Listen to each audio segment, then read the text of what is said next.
അനുഗ്രഹിക്കപ്പെട്ട നല്ല സമയത്തിനായി ഞാൻ ദൈവത്തെ സ്തുതിക്കുന്നു, സ്തോത്രം ചെയ്യുന്നു. ദൈവവചനം ശ്രവിച്ചുകൊണ്ടിരിക്കുന്ന എല്ലാ ദൈവമക്കൾക്കും വീണ്ടും വരാമെന്ന് അരുളി ചെയ്തവനായ കർത്താവായ യേശു ക്രിസ്തുവിൻ്റെ ധന്യനാമത്തിൽ ഞാൻ എൻ്റെ സ്നേഹവന്ദനം അറിയിക്കുന്നു. ഇന്നത്തെ അല്പസമയത്ത് ചിന്തയ്ക്കായി 9-ാം സങ്കീർത്തനം 9-ാം വാക്യം നമുക്ക് വായിക്കാം. യഹോവ പീഡിതനൊരു അഭയസ്ഥാനം, കഷ്ടകാലത്തൊരു അഭയസ്ഥാനം തന്നെ. അനുഗ്രഹിക്കപ്പെട്ട ഒരു വേദവാക്യമാണ് നാം കേട്ടത്. 9-ാം സങ്കീർത്തനം ദാവീദാണ് എഴുതിയതെന്ന് ഹെഡിങ്ങിൽ രേഖപ്പെടുത്തിയിരിക്കുന്നു. 2 തിമോത്തിയോസ് 3-ാം അധ്യായം 12-ാം വാക്യത്തിൽ ഇപ്രകാരം രേഖപ്പെടുത്തിയിരിക്കുന്നു: ക്രിസ്തുയേശുവിൽ ഭക്തിയോടെ ജീവിക്കുവാൻ മനസ്സുള്ളവർക്കെല്ലാം ഉപദ്രവമുണ്ടാകും. യേശു തൻ്റെ ശിഷ്യന്മാരോട് പറഞ്ഞത് ഇപ്രകാരമാണ്: ലോകത്തിൽ നിങ്ങൾക്ക് കഷ്ടമുണ്ട്, എങ്കിലും ധൈര്യപ്പെടുവിൻ, ഞാൻ ലോകത്തെ ജയിച്ചിരിക്കുന്നു. യോഹന്നാൻ എഴുതിയ സുവിശേഷം 16-ാം അധ്യായം 33-ാം വാക്യത്തിൻ്റെ അവസാന ഭാഗത്താണ് ഇത് രേഖപ്പെടുത്തിയിരിക്കുന്നത്. ദാവീദ് നേരിട്ട പ്രതിസന്ധികളും ശൗൽ മുഖാന്തരം അവൻ അനുഭവിച്ച കഷ്ടങ്ങളും അനവധിയായിരുന്നു. മേൽപോട്ട് നോക്കുവാൻ പോലും കഴിയാത്ത വിധം പ്രതിസന്ധിയാണ് ശൗൽ ദാവീദിന് വരുത്തിയത്. ശൗൽ എന്ന ശല്യത്തെ ദാവീദിന് നിഷ്പ്രയാസം തീർക്കാമായിരുന്നു. പല പ്രാവശ്യം ശൗലിനെ കൊല്ലുവാൻ ദാവീദിന് അവസരം ദൈവം ഒരുക്കി കൊടുത്തു. എന്നാൽ ശൗലിനെ ദാവീദ് കൊന്നിരുന്നെങ്കിൽ ദാവീദ് ദൈവത്തിന് ബോധിച്ച പുരുഷൻ ആകുമായിരുന്നില്ല. ദൈവം ഒരു വ്യക്തിയെ പരിശോധിച്ച് അവൻ കൊള്ളാകുന്നവനാണ് എന്ന് തെളിഞ്ഞാൽ മാത്രമേ ഏത് പദവിയിലും ദൈവം ആ വ്യക്തിയെ സ്ഥിരപ്പെടുത്തുകയുള്ളൂ. പ്രതിസന്ധികൾ ദാവീദിന് ഒത്തിരി ഉണ്ടായിരുന്നെങ്കിലും ദൈവത്തിൻ്റെ സംരക്ഷണവും ദൈവം അവന് കൊടുത്തിരുന്നു. 2 ശമൂവേൽ 12-ാം അധ്യായം 7-ാം വാക്യത്തിൻ്റെ അവസാന ഭാഗത്ത് ഞാൻ നിന്നെ ശൗലിൻ്റെ കയ്യിൽ നിന്നും വിടുവിച്ചു എന്ന് രേഖപ്പെടുത്തിയിരിക്കുന്നു. ദാവീദിൻ്റെ കഷ്ടസമയത്ത് അവനെ ഒറ്റയ്ക്ക് വിടാതെ അവനെ സഹായിക്കുവാൻ അനേകരെ ശൗലിൻ്റെ കൂട്ടത്തിൽ നിന്നും തന്നെ ദൈവം ദാവീദിൻ്റെ അടുത്തേക്ക് ദാവീദിനെ സഹായിക്കുവാനായി പറഞ്ഞ് അയച്ചിരുന്നു. ദാവീദ് എപ്പോഴെല്ലാം പ്രതിസന്ധിയിലായിട്ടുണ്ടോ അവനെ രക്ഷിക്കുവാൻ ദൈവം പദ്ധതി ഒരുക്കി അവനെ സംരക്ഷിക്കുമായിരുന്നു. കാരണം വെള്ളമില്ലാത്ത ഉണങ്ങി വരണ്ട മരുഭൂമിയിലും ദാവീദ് ദൈവത്തിനായി ദാഹിക്കുമായിരുന്നു. യഹോവയിൽ മാത്രമായിരുന്നു ദാവീദിൻ്റെ ആശ്രയം. രക്ഷിക്കുവാനും വിടുവിക്കുവാനും യഹോവ ശക്തനാണെന്ന് സിംഹത്തിൻ്റെ മുമ്പിലും കരടിയുടെ മുമ്പിലും ഗോലിയാത്തിൻ്റെ മുമ്പിലും ദൈവം ദാവീദിന് തെളിയിച്ചു കൊടുത്തു.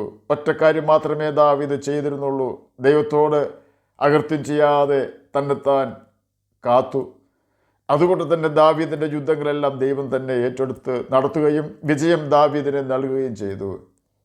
എന്നെ കേൾക്കുന്ന പ്രിയ ദൈവമകനെ, ദൈവമകളെ, ഒരു പക്ഷേ ദാവീദ് അനുഭവിച്ച പ്രതികൂലങ്ങളോ പ്രശ്നങ്ങളോ നാം ആരും അനുഭവിക്കുന്നുണ്ടാവുകയില്ല.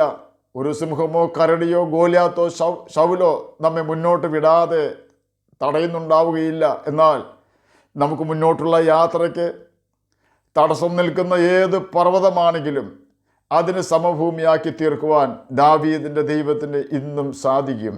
നാം ഒരു കാര്യം ചെയ്താൽ മാത്രം മതിയാകും. നമുക്ക് സഹായം തരുന്നവനും നമ്മുടെ വഴി കുറവ് തീർത്തു തരുന്നവനും നമുക്ക് വേണ്ടി കരുതുന്നവനുമായ കർത്താവിനെ നമ്മുടെ യുദ്ധങ്ങൾ ഏൽപ്പിച്ച് അവനായി കാത്തിരുന്നാൽ മതി.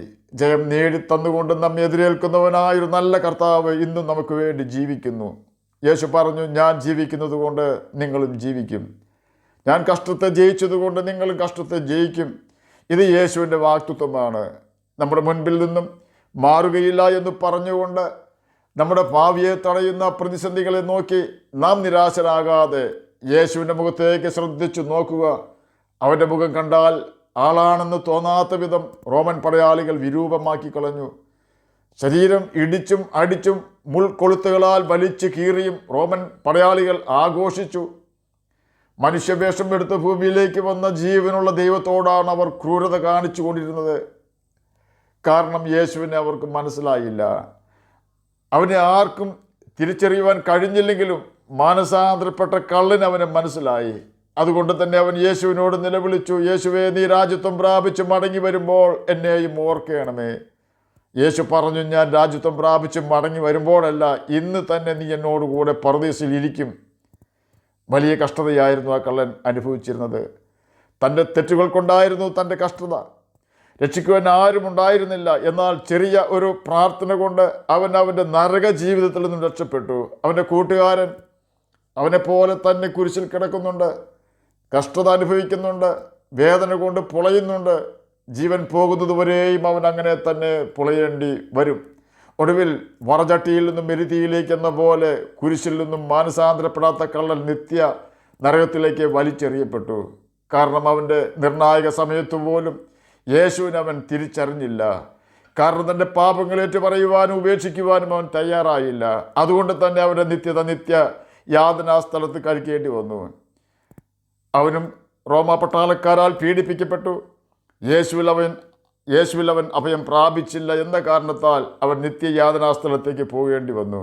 മാനസാന്തരപ്പെട്ടവൻ ഒരു വാക്കുകൊണ്ട് നരകവിധിയിൽ നിന്നും രക്ഷപ്പെട്ടു. എന്നെ കേൾക്കുന്ന പ്രിയ ദൈവമകനെ, ദൈവമകളെ, നമുക്ക് മുമ്പിൽ വെച്ചിരിക്കുന്ന ഓട്ടം സ്ഥിരതയോടെ ഓടുമ്പോൾ അനേക പ്രതിസന്ധികളും കഷ്ടങ്ങളും ജീവിതത്തിൽ ദാവീദ് നേരിട്ടതുപോലെ വന്നേക്കാം. യുദ്ധം യഹോവയ്ക്കുള്ളതാകയാൽ നാം ഒരിക്കലും നേരിട്ട് യുദ്ധം ചെയ്യുവാൻ പോകാതെ കാര്യം കർത്താവിൻ്റെ കരങ്ങളിൽ ഏൽപ്പിച്ചുകൊണ്ട് അവനായി കാത്തിരിക്കുക. അവൻ സകലതും നന്നായി ചെയ്യുന്നവനാണ്. ആകയാൽ കഷ്ടങ്ങളിൽ ഏറ്റവും അടുത്ത തുണയായ കർത്താവായ യേശു ക്രിസ്തുവിനെ ആശ്രയിച്ച് വിശ്വസ്തയോടെ നമുക്ക് ജീവിക്കുകയും യേശുവിനെ നമുക്ക് ആശ്രയിക്കുകയും ചെയ്യാം. യഹോവ പീഡിതനൊരു അഭയസ്ഥാനമാണ്.